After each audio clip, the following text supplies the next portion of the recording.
the government have again appointed another committee headed by Dr. Kunjru. It is more than 8 months or so. I do not know why an interim report has not been submitted by this committee. It would have been better, at least for discussion on such an important subject like this, if that committee had submitted an interim report. We could have offered more constructive suggestions. Unfortunately, the committees that are appointed take their own time to submit their reports. Maybe the government is partly responsible for they may not be cooperating with the committee in giving all the material that is necessary for the committee to come some sort of conclusions and give their findings on such an important question.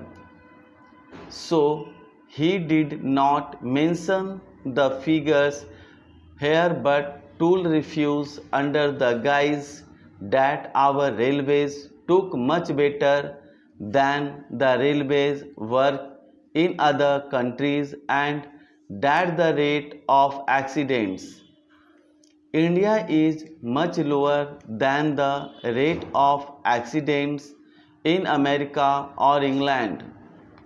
Sir, by giving this discussion, the Railway Board and the Railway Ministry should be able to learn some lessons and if they are prepared to implement the salient suggestions that will be made by the members, then many of these discussions will not take place and many of the accidents that take place these days will not occur.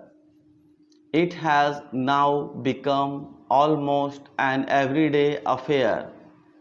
After the statement was made by the Honorable Minister in this House and the other House, another accident had occurred to a deluxe train. It is therefore incumbent and imperative on the part of the Railway Ministry to see whether they could avoid these accidents. Many of the accidents that have occurred not because they are accidents but because of the wrong things done by the railway ministry.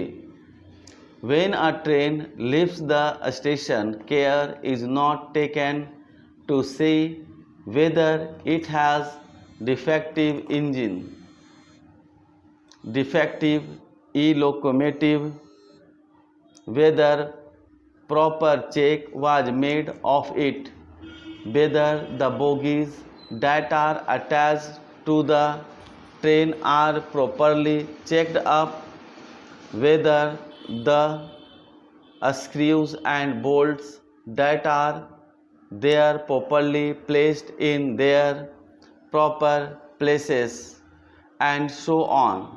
These are all things which, if properly inspected, will show whether the train is fit for traveler not and if these things are properly adhered to many of the accidents will not occur.